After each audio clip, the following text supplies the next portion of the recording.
I'm here in Minnehaha Park in Minneapolis. Obviously, if a city is home to a baseball team, that's the main reason I'm going to visit, but there are other important things you can do too in a city, like eat as many plants as possible. Let's see what kind of vegetarian options they have here in Minneapolis. This video actually compiles vegetarian sleuthing from two different trips.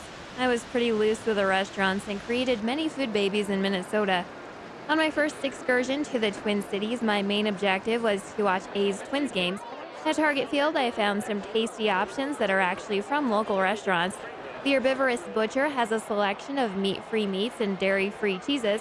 At the stadium, they had a few offerings, including a vegan Italian sausage hot dog for $12.50.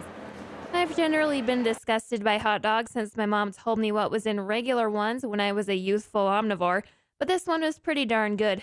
I'm already on a barely attainable level of bliss when I go to an MLB game, but this just made it even better. Indian food also puts me at dangerously high bliss levels, so when I found a hot Indian stand at Target Field, I had to take advantage. They've got a few locations throughout the city. At the stadium, I got a rice bowl with aloo gobi for $11. Potatoes, rice, Indian spices. I obviously do not need to endorse this. The ingredients already did.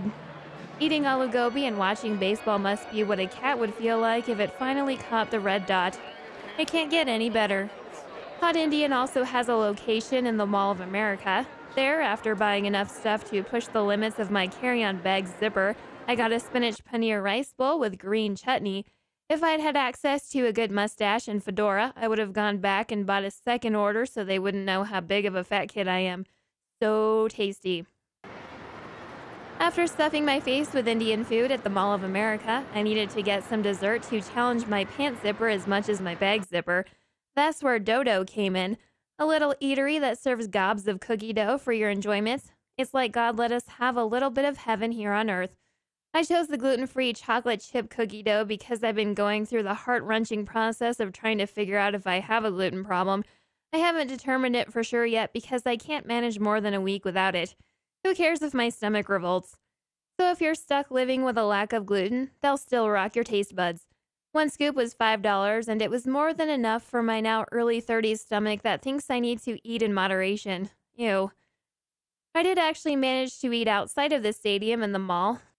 Himalayan restaurant has a super tasty buffet that I enjoyed after walking through the rain for about 5 hours on my first trip. Yes, I know how to vacation. The lunch buffet was $11.95 and had some tasty offerings, including those with tofu.